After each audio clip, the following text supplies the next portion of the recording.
Bonjour à tous. Il est toujours important de savoir pourquoi on fait les choses.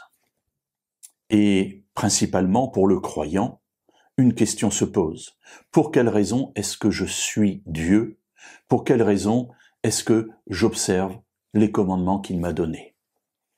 Alors la première réponse, c'est parce qu'il me l'a dit. C'est vrai que d'obéir simplement parce que Dieu nous l'a demandé n'est pas une mauvaise chose. Mais pourquoi est-ce que Dieu nous a demandé d'observer les commandements? Voilà une autre question qui est liée à la première et qui est intéressante et importante. Comme je le dis souvent, Dieu n'est pas intéressé par le fait qu'on observe les commandements.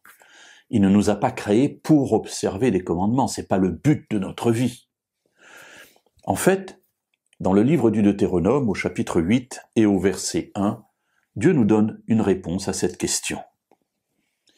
Vous observerez pour les mettre en pratique tous les commandements que je vous donne aujourd'hui, afin que vous viviez, que vous multipliiez et que vous entriez en possession du pays que l'Éternel a juré de donner à vos pères.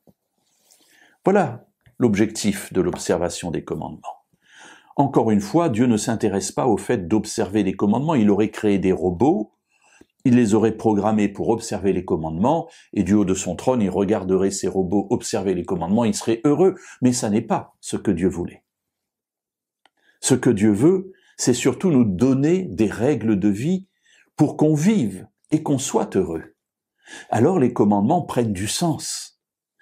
Il le dit, vous observerez pour les mettre en pratique tous les commandements que je vous donne aujourd'hui. Et pourquoi, Seigneur? Et il répond, pour que vous viviez. Voilà le but de l'observation des commandements. Ce que Dieu recherche en fait, ce n'est pas qu'on observe les commandements, mais qu'on vive. Et pour vivre heureux, alors il nous dit, comme je vous ai créé, je sais ce qui est bon pour vous, alors voilà ce qui est bon pour vous. Observez ce que je vous dis et vous vivrez. Alors il y a deux manières de vivre, mes amis. Il y a une manière pesante, où on supporte, on subit ce que nous traversons. Et puis il y a une manière plus dynamique, où nous essayons dans notre vie, qui parfois est bien compliquée, je vous l'accorde, de vivre. C'est-à-dire de regarder quelque chose de positif que Dieu place devant nous. Vivre dans la volonté de Dieu, c'est vivre. Être en dehors de la volonté de Dieu, c'est être mort, quoique vivant. À nous de choisir la voie que nous voulons suivre.